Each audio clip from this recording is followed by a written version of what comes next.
नमस्कार दर्शक बंधु आज हूँ 8 फेब्रुआरी रविवार। चलतु आज दिनर किसी मुख्य खबर उपर नजर पकाइबा। प्रथम रही मध्याह्न भोजन खाई 70 रु अधिक पिला असुस्थ। बिहार मेधापुर जिले में मध्याह्न भोजन खाइबा परे एपरी घटना घटी। शनिवार सदर ब्लॉकर करुटोला साहुगोड़े उन्नत मध्यम विद्यालय खाद्य खाइबा परे 70 रु अधिक पिला हठात असुस्थ हो पड़ते। खाइबार किछि समय पर पिला माने बांती करिबा पेटरे जंत्रणा अनुभव करथिले। पिलामानंक अवस्था खराब हेबा जोगु स्कूल परिसर रे आतंक खेली जाइथिला। परवर्ती खबर एही छात्र छात्री मानंकु मागणा लैपटॉप मिलिबो। आजिरु दुनिया रे शिक्षा केवल बही रे नुहे, ऑनलाइन क्लास, डिजिटल नोट्स एवं प्रतियोगितामूलक परीक्षा प्रस्तुति पाई प्रजुक्ति विद्या आवश्यक होई गलानी। यही आवश्यकता को आखि आगरे रखी दिल्ली सरकार छात्र छात्री भविष्यत को सुदृढ़ करने दिगरे एक गुरुत्वपूर्ण पदक्षेप नहीं। मुख्यमंत्री डिजिटल शिक्षा योजना अधीन 10म श्रेणी में भल पढ़ुवा मेधावी छात्र छात्री मानंकु मागणा लैपटॉप जोगाई दियाजिवो, जहाद्वारा प्रजुक्तिर अभाव केबे भी सेमानंक शिक्षारे बाधा सृष्टि करिबो नाही। परवर्ती खबर भारत अमेरिका ट्रेड डील रु भारत को बड़ फायदा। स्मार्टफोन, मसला, चा, कॉफी एवं हीरा उपरे शून्य शुल्क। 2047 सुधा भारतर एक विकसित भारत यात्रा रे आज एक अत्यंत गुरुत्वपूर्ण दिन। भविष्यत को दृष्टि रे रखी दुई देश भारत अमेरिकार कूटनैतिक संपर्क एवं सेमानंक नेतांक मध्य बंधुता को विचार करी फेब्रुआरी 2025 रे एक द्विपाक्षिक वाणिज्य चुक्ति उपर आलोचना आरंभ होइथिला। उद्देश्य थिला भारत एवं अमेरिका मध्य वार्षिक $500 बिलियन द्विपाक्षिक वाणिज्य हासिल करिबा। सेही लक्ष्य हासिल करिबा आजिर दिन को स्वर्ण अक्षर रे लेखा जिवो बोली भारत अमेरिका ट्रेड डील नहीं सांबादिक सम्मेलन रे वाणिज्य एवं शिल्प मंत्री पीयूष गोयल सूचना दैचंती। परवर्ती खबर भुवनेश्वर कटक पुरी पारादीप पाई अर्थनैतिक योजनार शुभारंभ।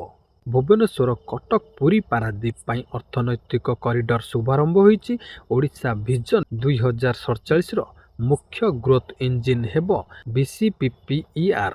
लोकसेवा भवन रे बीसीपीपीईआर अधीन अनेक गुड़िए प्रस्तावित प्रकल्प गुड़िक शुभारंभ कले मुख्यमंत्री मोहन चरण माझी। यह द्वारा यही अंचल गुड़िकरे पर्यटन भित्तिक सांस्कृतिक और ऐतिहासिक अर्थनैतिक भाव प्रोत्साहित करिबो। एही प्रकल्प द्वारा ओडिशा पूर्व भारतर एक प्रमुख बंदर भित्ति शिल्प और लॉजिस्टिक हब रे परिणत होई पारिबो। परवर्ती खबर महाकाश रे दमन हेबो शत्रु। सेना किणिछि 30 सुपर एडवांस राडार।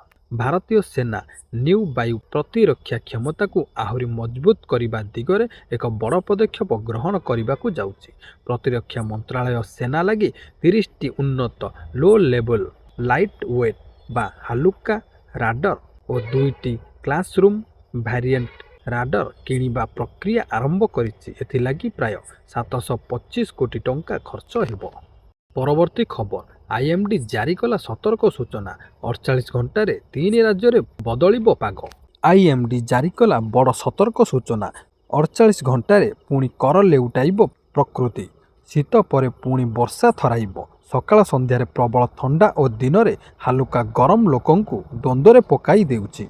एही मध्यरे भारतीय पाणीपाग विभाग आईएमडी एक बड़ अलर्ट जारी करिछि।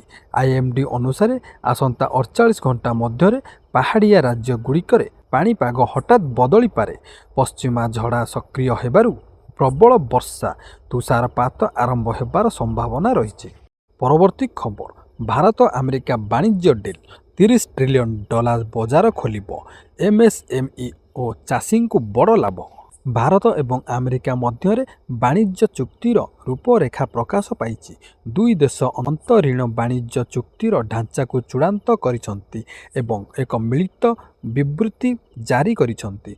अंतरीण वाणिज्य चुक्तिर एही ढांचा रे अमेरिका भारतीय उत्पाद उपरे टिकस को यथेष्ट ह्रास करिछि, जहाँ रप्तानी नियुक्ति एवं एमएसएमई क्षेत्र को वृद्धि करिबो बोली आशा करा जाइछि। अन्य पक्षरे भारत कृषि एवं क्षीर भली संवेदनशील क्षेत्र पर सुरक्षा बजाय रखिछि। एहा सह भारत उपरे आजिठारु 18% टैरिफ लगाजिबो। ରୁଷ ତେଲ କ୍ରୟକୁ ନେଇ ଲଗାଯାଇଥିବା ଅତିରିକ୍ତ 25% ଟାରିଫ ମଧ୍ୟ ହଟାଯିବ। ପରବର୍ତ୍ତୀ ଖବର, ମେଘାଳୟରେ କୋଇଲା ଖଣି ବିସ୍ଫୋରଣ ଘଟଣା, ଖଣି ଭିତରେ ଶ୍ରମିକ ଚାପି ହୋଇଥିବା ଆଶଙ୍କା। ଖଣି ବିସ୍ଫୋରଣରେ ବର୍ତ୍ତମାନ ସୁଦ୍ଧା 25 ମୃତ। ମେଘାଳୟରେ କୋଇଲା ଖଣି ବିସ୍ଫୋରଣ ଘଟଣା, ଖଣି ଭିତରେ ଶ୍ରମିକ ଚାପି ହୋଇଥିବା ଆଶଙ୍କା। ମେଘାଳୟର ଇଷ୍ଟ ଜୟନ୍ତିଆ ହିଲ୍ସ ଜିଲ୍ଲାରେ ଘଟିଥିଲା ଏହି ଘଟଣା। ପରବର୍ତ୍ତୀ ଖବର, ସାଇବର ଠକେଇ ହେଲେ ମିଳିବ 25,000 ଟଙ୍କା।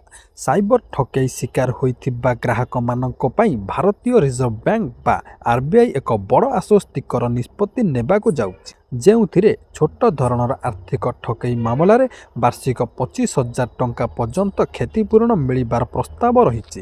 ଡିଜିଟାଲ ପେମେଣ୍ଟକୁ ଅଧିକ ସୁରକ୍ଷିତ କରିବା ପାଇଁ ଡିଲେଡ୍ କ୍ରେଡିଟ୍ ବ୍ୟବସ୍ଥା ଲାଗୁ କରାଯିବ, ଯାହାଦ୍ୱାରା ସନ୍ଦେହଜନକ କାରବାରର ଟଙ୍କା ତୁରନ୍ତ ହିତାଧିକାରୀଙ୍କ ଖାତାରେ ଜମା ନ ହୋଇ ଯାଞ୍ଚ ପରେ ଜମା ହେବ।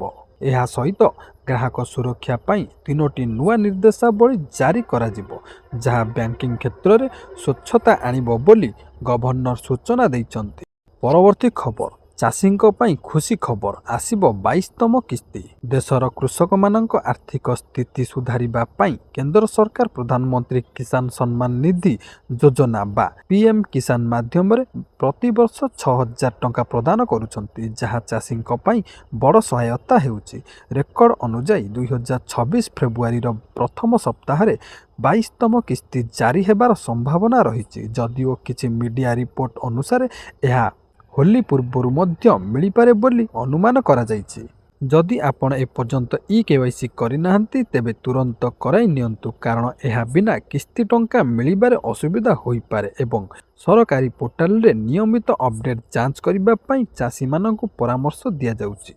ପରବର୍ତ୍ତୀ ଖବର, 9,000 ଟଙ୍କା ପାଇବେ ଚାଷୀ, ଜାଣନ୍ତୁ କେମିତି ମିଳିବ ଏହି ଅତିରିକ୍ତ 3,000ର ବୋନସ୍। ଚାଷୀଙ୍କ ଆର୍ଥିକ ସହାୟତା ପାଇଁ ସରକାର ଏକ ବଡ଼ ପଦକ୍ଷେପ ନେଇଛନ୍ତି।